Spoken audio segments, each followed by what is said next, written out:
समोर आज जे नवीन प्रवेश होणार आहे त्या संदर्भामध्ये आंदोलन केलेलं आहे, परंतु भारतीय जनता पार्टीची भूमिका स्पष्ट आहे।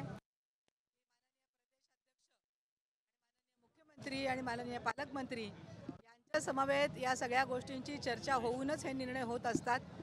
त्यामुळे शहराचा याच्यामध्ये फार मोठा सहभाग नसतो, कारण जेव्हा अशा मोठ्या नेत्यांचे प्रवेश पार्टी करत असते तेव्हा पार्टीने काहीतरी त्याचा हिताचा विचार केला असेल, पार्टीने या संदर्भामध्ये काहीतरी बेरजेचं राजकारण केलेलं असेल आणि या संदर्भामध्ये माननीय बापूंची पण माझी या विषयावरती चर्चा झालेली आहे, माननीय पालकमंत्री महोदयांची चर्चा झालेली आहे, प्रदेशाध्यक्षांची चर्चा झालेली आहे आणि प्रदेशाध्यक्षांनी बापूंची चर्चा करून या बाबतीमध्ये ते नक्की निर्णय घेतील। हे जे कार्यकर्त्यांनी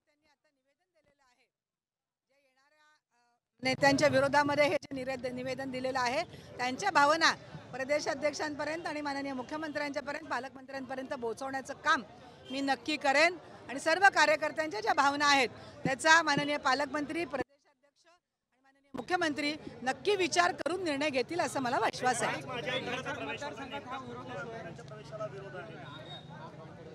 आता या निवेदनामध्ये आपण बघितलं असेल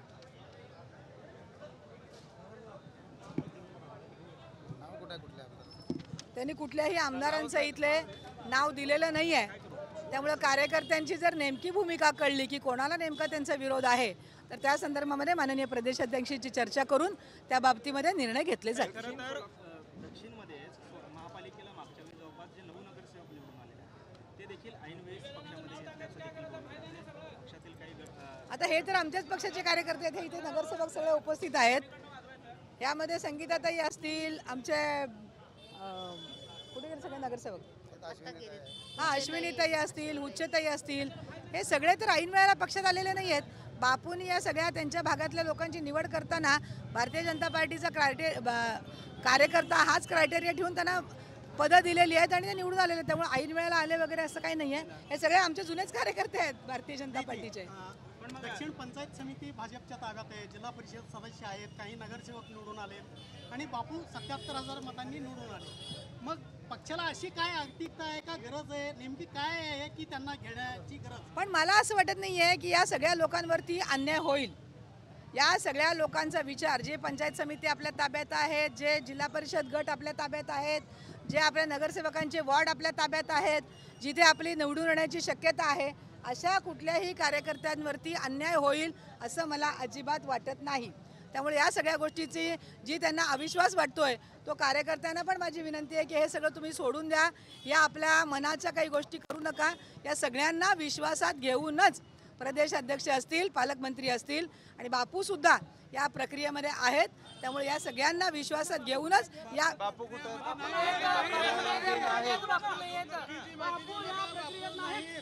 बापूंशी माझं या विषयावरती बोलणं झालेलं आहे। आपण बापूंना विचारू शकता, तुम्हाला खोटे वाटत असेल तर मग आंदोलन करू नका। तुम्हाला मी सांगते, बापूंना फोन लावून द्या, मी बापूंशी माझं सगळ्यांचं बोलणं झालेलं आहे। बापूंनी मला सगळ्यांना, बापूंशी माझं बोलणं झालं आहे, बापूंचं प्रदेशाध्यक्ष आणि माननीय मुख्यमंत्री यांच्याशी पण बोलणं झालेलं आहे आणि हा जो निर्णय होतोय हा सगळ्यांना विश्वासात घेऊन नक्की घेतला जाईल याचा मला विश्वास आहे।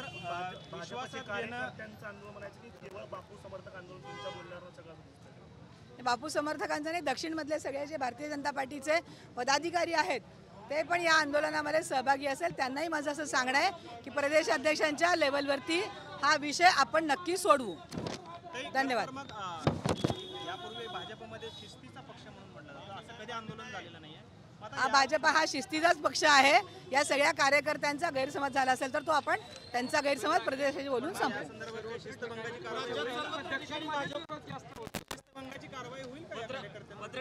प्रदेशाध्यक्षांना विचारून या सगळ्या कार्यक्रमाचा निर्णय घेतला जाईल, प्रदेशाध्यक्षांशी संवाद साधून याबाबत आपण निर्णय घेऊ। धन्यवाद। पक्ष प्रवेश होत आहेत अनेक ठिकाणी राज्यामध्ये, भाजपमध्ये एंट्री जी आहेत माझ्या आमदारांची होती आहे। खरं तर येणाऱ्या स्थानिक स्वराज्य संस्थेच्या निवडणुकीच्या अनुषंगानं भाजप पक्षवाढीसाठी काम करते, कशा प्रकारे बघताय? हे सगळे निर्णय आपल्या हायकमांडवरती आणि माननीय प्रदेशाध्यक्ष घेत असतात, आम्ही त्यांच्यापर्यंत ते पोहोचवायचं काम करतो, त्यांच्या लेवलवरती ते निर्णय होतात। त्यामुळे स्थानिक लोकांच्या बाबतीमध्ये अशा प्रकारचे निर्णय घेताना प्रदेश विचार करेल। धन्यवाद। त्यांच्यावर घोटाळ्याचे आरोप आहेत, पक्ष विचार करेल ना. सहमत दर्शवू नये कोणी. नाही नाही, ते चुकीचं आहे, अत्यंत चुकीचं आहे. आमदार साहेबांना प्रक्रियेत सहभागी करूनच हे सगळं विरोध प्रक्रिया कोणाला आहे, काय आहे, तुम्ही सगळेच, माझी विनंती आहे, शहर अध्यक्ष असू दे किंवा तुम्ही पत्रकार असू दे, तुम्हाला सगळ्यांना माहिती आहे आम्ही कुणाला विरोध करतोय. तुम्ही बुद्धिजीवी आहात आमच्यापेक्षा, तुम्ही प्रिंट मीडिया इलेक्ट्रॉनिक्स मीडियाच्या माध्यमातून आमच्या भावना ज्या आहेत. शहर अध्यक्षांनी म्हटलं या प्रक्रियेत आदरणीय बापूंचा सहभाग आहे, माझे तेवढंच मत आहे, त्यावर कडी मात्र सहभाग बापूंचा नाही. कोणाचं नावच दिलं नाही. आमच्या शहर अध्यक्ष वेल एज्युकेटेड एमएड आहेत, त्यामुळे मी काय जास्त बोलणार नाही. धन्यवाद. नाही, आमची सगळी भूमिका स्पष्ट होते, आम्ही ठाम आहोत, सगळं माहित आहेत. डबल डोलकी नको. नाही ऐका बापूंचा काडीमात्र संबंध नाही. कलंकित नेत्याचं नाव घेऊन आमचं तोंड आम्ही कलंकित करून घेत नाही, हे सगळ्या जगाला माहिती आहे.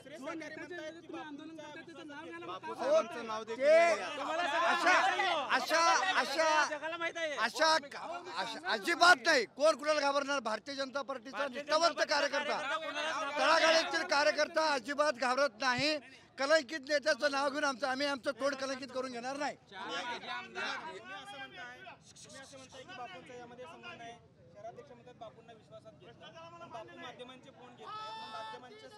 घेतील ना कुठल्या तरी कार्यक्रमामध्ये.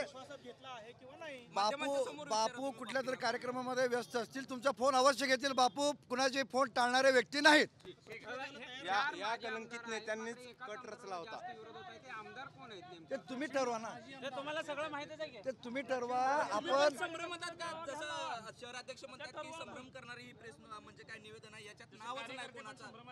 अजिबात कार्यकर्ते संभ्रमात नाहीत. कार्यकर्ते नाव का घेत आपल्या प्रेस मीडियाला सुद्धा सगळं माहिती आहे. मी एवढंच सांगतो, आत्ताही सांगतोय, कलंकित नेत्याचं नाव घेऊन आम्ही आमचं तोंड कलंकित करून घेणार नाही.